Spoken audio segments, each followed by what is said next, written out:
So I had a tweet thread maybe a month ago now, or at least a couple weeks ago, which went insanely viral, like 70k likes, which was bizarre because I didn't have Twitter on my phone and I just typed on my computer, sent it, and then on Monday I logged in to see this viral post. And it was basically about my experience of going to Northern Ireland, or more, specifically Belfast, for the first time in my life. And as I spoke about a lot on this channel, I am the grandchild of Irish migrants. All four of my grandparents were born in Ireland. They all migrated to the UK after World War II. And, I've spent my childhood going to places like Dublin, Rosslare, Wexford, where my family have lived and stuff.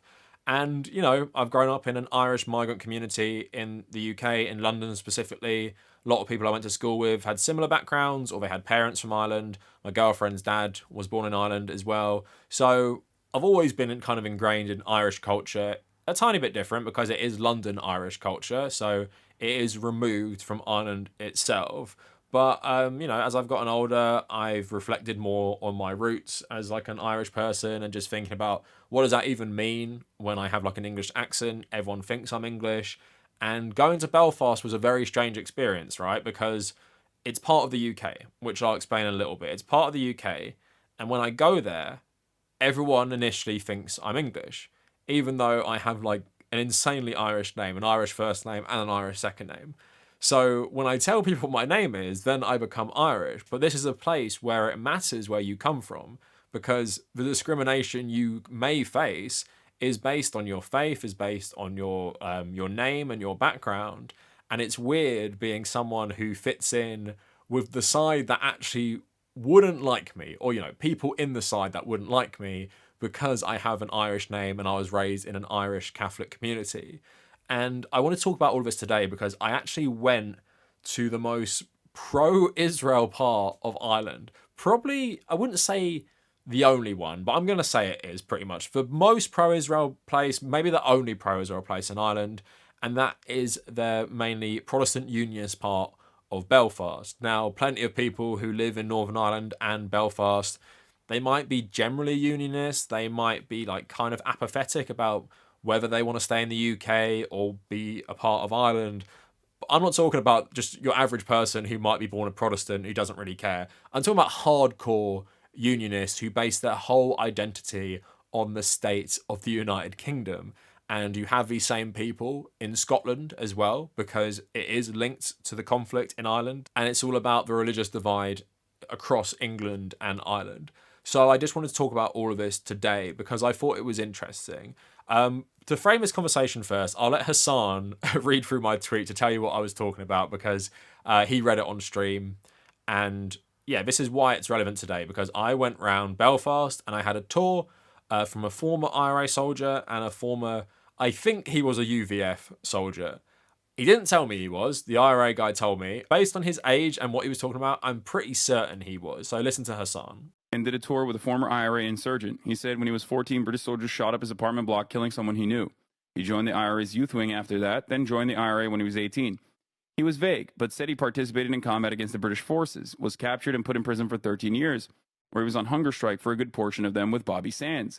Later, he was released and joined Sinn Féin and helped the peace movement. Now he runs a community group that focuses on getting young males from the most hardcore Protestant loyalist and Catholic Republican areas of Belfast to meet and organize trips abroad so they can get to know one another and help communities get along because of the inevitable future of a united Ireland. Why I say this now in regards to Gaza, plenty of 14-year-olds will join Hamas, and the reason is because of the occupation. Speaking to IRL ex-insurgents and knowing my own family history, a lot of insurgents don't actually give a shit about the politics of their group. They join the fight, the occupation. Whoever is the best group to do it with, they fight with. Their motivations are mostly about fighting back against the occupation, avenging or protecting their families. It doesn't mean that they're all inhumane savages with a bloodlust for civilians. I'm not saying this terrible violence doesn't manifest itself on civilians, which it often does. But the framing of things like October 7 are that Hamas attacked civilians and brought the genocide on themselves, which ignores the context of the occupation. We see this in Britain too. British atrocities in Ireland are contextualized through them being a response to civilian casualties from the IRA. ignoring the context of 700 years of occupation in Ireland, including 300 where Irish Catholics were directly subjugated for their faith/Irish identity. So this is not to say the violence starts and ends with occupation and colonialism. Not contextualizing resistance movements only serves to absolve the occupier of their crimes. So as that kind of made clear, the point of me tweeting it was not just digging up an experience I had nearly a year ago, is that the struggles between Ireland and Palestine are very much linked. You have like an actual link there because Palestine, like Ireland, was a British colony only for a little time, but Britain also helped create the State of Israel after World War One, setting that in motion with the Balfour Declaration as well.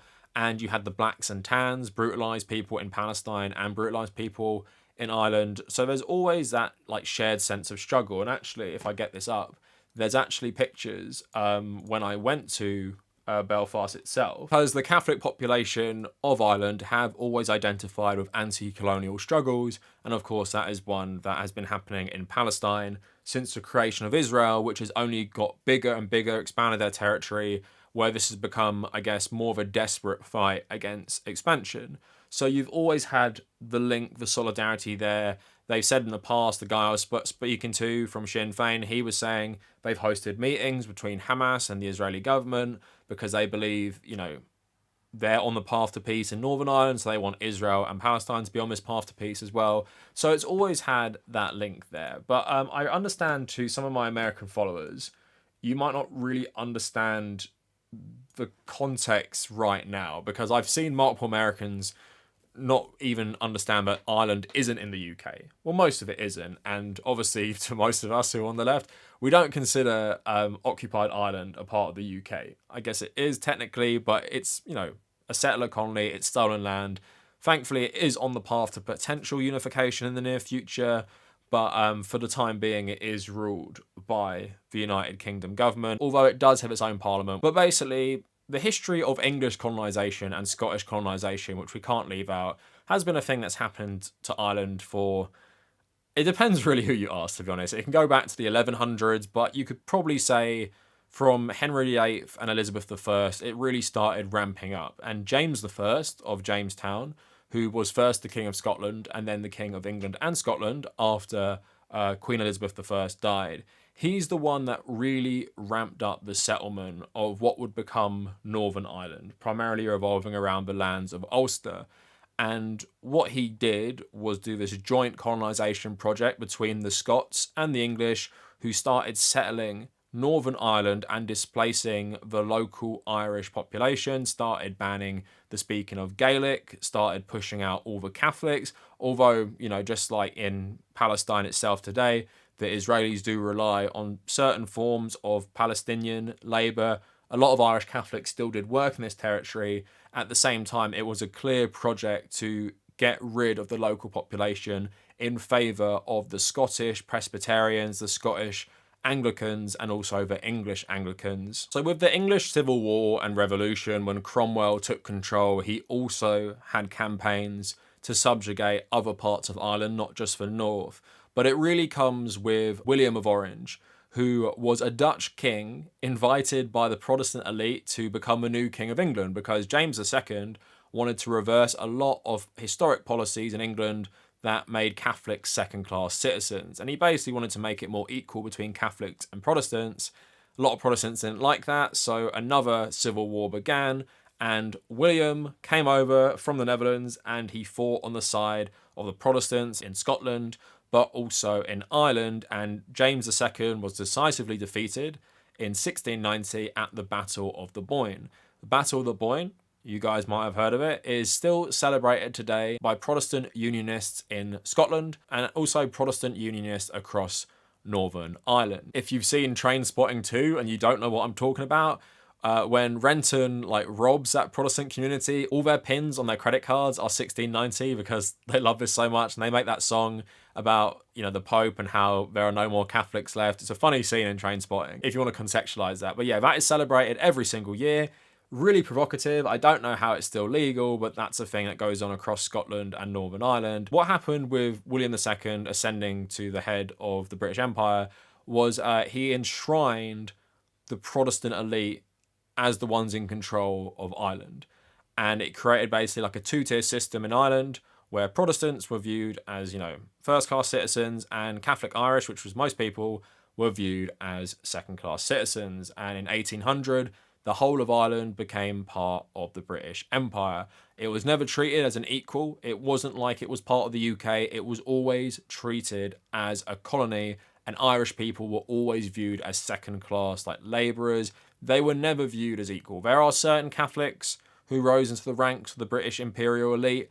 They were few and far between. But a lot of people in the British Empire's elite did have, heritage in Ireland, but they were mainly from a Protestant background. Now, of course, there has historically been lots of uprising against English and Scottish rule, but probably the most important one was the Fenians in the middle of the 1800s, and then eventually the Irish Volunteers and the Irish Republican Brotherhood. Now, one of my ancestors, Sean MacDermott, who changed his name to the Gaelic version, Sean MacDiarmada, when he went to Belfast to become more of a political activist. He's one of the leaders of the revolution, which culminated in the Easter Rising in 1916, which he signed for declaration, which is basically like Ireland's Declaration of Independence, and he was executed in his role of organising the uprising, which of course took place during World War One. But the Irish Revolution didn't die, and under Michael Collins kept fighting and fighting until the British had to concede. But the British didn't leave Ireland, and what Michael Collins did was basically to agree a deal that most of Ireland would become the Irish Free State. It wasn't technically independent, it was this free state within the British framework, but the North would remain part of the UK.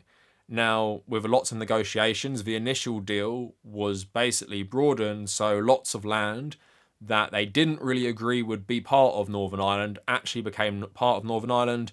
But what happened is, of course, there's loads of Catholics who live there, so in my opinion, and in the opinion probably of my ancestor if he lived to see it, lots of Irish people didn't accept this because they're like, how can you sell out all our brothers in the north and subject them to a terrible system while we have relative freedom?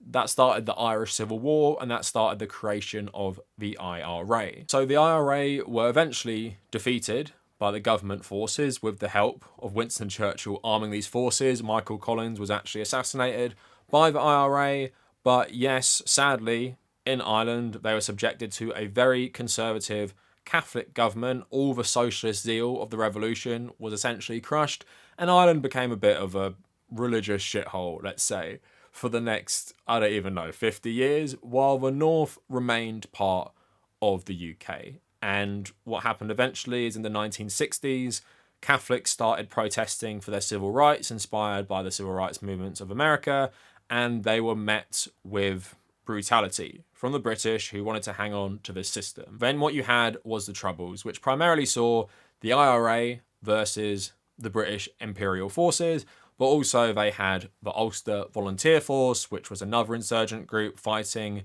for settler colonialism and fighting with the help of MI6 and the British. And then you had certain factions of the IRA who didn't really get on. And eventually in the 1990s, thanks to people like John Major, Bill Clinton, Tony Blair, Jeremy Corbyn, a whole host of people, peace was eventually agreed and an open border was agreed upon. Well, basically the recognition of the British government that the Irish people wanted unity and they wouldn't stand in the way of that.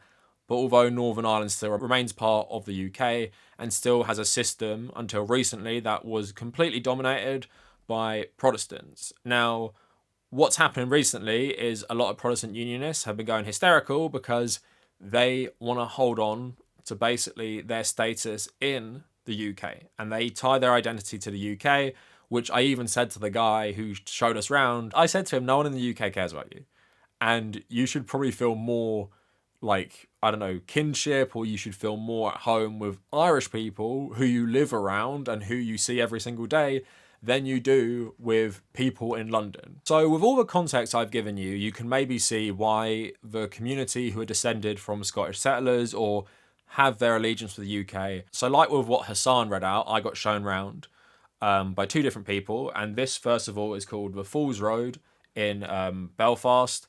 And this is where you'll see a lot of the pro-Republican stuff. It's where the Catholic community live. And you just see lots of graffiti. Like you have a sign here talking about no Northern Irish police, no MI5, no British, army in this area. lots of memorials to fallen people who've been victims of British colonialism, loads and loads of stuff to do with Gaza and Irish unity, have stuff to like Che Guevara, have stuff about, more stuff about Palestine. So it was really interesting to go to this place where history is kind of still alive, because you have all these murals to like Palestinian fighters and Nelson Mandela and loads of freedom fighters who fought against colonialism. And why it's interesting is, of course, Northern Ireland still hasn't finished its fight against British colonialism. It's still ongoing. And like I said, and like what Hassan read you, this is the area where the guy had the youth centre where he worked with male youth from both communities to try and find a pathway to peace. But they have to learn to live together. So he has them planning trips abroad where they'll get to know each other, because they're like the future of Northern Ireland. But because the problems are so bad still, there is a wall in East Belfast that separates these two communities. So here's some of the graffiti on the wall, and this is on the Protestant side. And also right by the wall, there is a house with an Israeli flag. Now, you'll see loads of Palestinian flags on one side and loads of Israeli flags on another. And the atmosphere of Shankill, to me, obviously I didn't grow up there or anything, and I don't like go near there ever. It felt very oppressive, and that was due to all the Israeli flags, that was due to all the graffiti you saw, and it also didn't help my guide was like talking to a fascist, really, and he might have been one, because he was so intense about how much, the Catholics were just insurgents and violent, and talking about like why this community are pro-Israel. And I think it's pretty clear to anyone, it's because they view themselves as the Israelis, as the Catholics view themselves as the Palestinians, because they're part of what used to be the settler class in Northern Ireland, and they're part of the group that came originally to displace the local Irish and take over this territory for themselves. And if we move on, we have Israeli flags, but also a big thing, I'm linking it back to Scotland, there's loads of Rangers flags. Now, Rangers is a football team in Glasgow, and there's also Glasgow Celtic, and that's why this conflict also plays out there. And of course, you do have that in Scotland as well during the conquest by William of Orange. And these two clubs represent two different things. One represents unionism, one represents Irish republicanism. So even though this is a place in Belfast, they all are massive Glasgow Rangers fans. And there's so much, there's so much stuff. Look at this Rangers club. Welcome to the Ulster Rangers. So that's why football gets so political in Scotland and Ireland. Then you have memorials to people who were in the UVF and fought the Irish Republicans. And then you have like massive things to King Charles, massive things to Queen Elizabeth as well. And it all feels really, really strange. But the worst thing I saw here, and you're seeing it right now with what Israel are doing, the worst thing I saw here is how much they politicize tragedy. So obviously, if you know anything about the Troubles, why it became particularly vicious is because it was taking place in a territory where people had kind of lived not side by side in harmony, but they'd lived together for a long time. So it kind of took on the characteristics of a civil war, not just the war against an occupying force. So a lot of insurgent attacks on the Irish side took place in other Irish areas where the Protestants lived. So what this guy was showing us was lots of memorials to these attacks that killed lots of civilians, and they're very graphic. What I said to him when he took us round, again, because I have the English accent, he doesn't know that I'm actually Irish, so I kind of tried to keep it a bit reined in. I asked him, isn't it a bit tasteless to be politicising these people's deaths so much? Now, I'm not saying you can't politicise deaths, but when you get stuff like this, is this helping anyone? So IRA, Sinn Féin, ISIS, no different.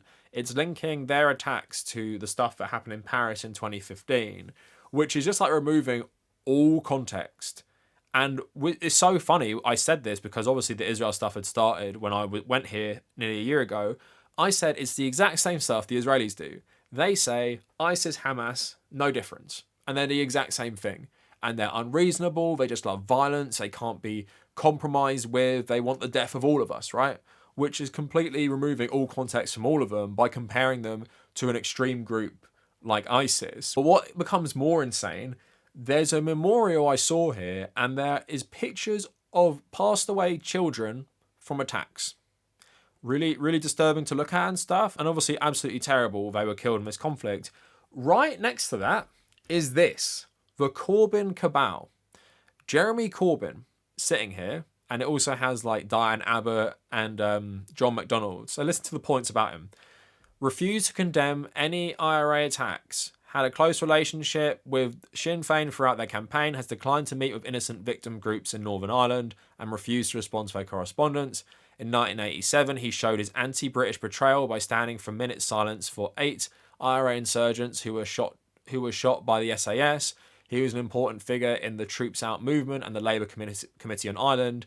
As well, being on the board of Trotskyist political magazine, Britain's Secret Service had a file on him and described him as a security risk, and he has close links with Hamas and Hezbollah, not to forget the Israel stuff there. You have stuff like Diane Abbott, and it says here, if I can read it, she made the statement, every defeat of the British state is a victory for all of us, which, you know, I totally agree. She has always supported and had a close relationship with Sinn Féin. She described the fight for Irish unity as our struggle based. She was happy to commemorate all those died fighting for a united Ireland, and it has like John McDonnell as well. So the victim complex they have with lots of this stuff, and tying all this death to just like their loyalty to the British state is just so insane. But it's just so funny that all the worst people hate the same people. So obviously all the pro-Zionist lobby in the UK hate Jeremy Corbyn. Who else hates him? Oh, the Protestant Unionists in Belfast hate him as well. So much so they're putting this in their memorials for dead children. That's how insane they are to politicise this. Like, anything that Corbyn or Diane Abbott or McDonnell has done is anything similar to what, you know, the IRA did to this community or what the UVF did to the Catholic communities. And it's just so insane to see this shit. And I hope you're realising. And I said this recently, a good litmus test for if someone is a good person is if they hate Jeremy Corbyn or not. If they hate Jeremy Corbyn, they're probably a bad person. And I think, I'm not even joking, that is a good litmus test. And just this whole thing about a guy who was so instrumental in helping the peace process, which obviously means you have to talk to both sides, including the Republican side, which he helped more, just shows you their victim complex in that even people saying bad things about the British state, they cannot handle, because their whole identity and their whole standing in a state that benefits them more than the Catholics who live there because of how much Protestants have been overwhelmingly in government before recently. Obviously, most of the police are Protestants as well. This is a picture of the Queen there. That's just what you're dealing with in this community. So you can understand how these settlers always band together and always view the world from a similar lens. Their ancestors, in this case of the Irish, a lot more in the past, they came to a country that wasn't theirs, and instead of trying to live in peace, they just took out the local population, banned the local language, forced them off their ancestral land, and put them into either terrible labour or just basically kicked them out, and did this through violence, and then eventually, from 1690 onwards, enshrined into law that the people who originally lived there were actually second-class citizens, and these people's ancestors, they were the dominant ones. And what Northern Ireland did was basically kind of start this again, where it's creating a brand new state where Catholics are second-class citizens, and obviously even worse, because while they were second-class citizens in the whole of Ireland, they were the majority. In Northern Ireland, they were the minority. So they're even more unrepresented and demonised by this new Irish state that was created in the 1920s. And I'm not joking, the guy who showed me round, who probably was a UVF insurgent, one of the most unpleasant people I have ever listened to in my entire life, and his hatred was palpable, even though he would, I guess, mince his words in some regard because he's trying to convince us that his side are right. I was just repulsed by this man, and it was in such contrast to the former IRA guy who was working with both communities to try and help foster better relations, because realizing they're stuck with each other whether they like it or not. Whether this guy was telling me there's going to be war again, and he wasn't saying that was going to be a bad thing.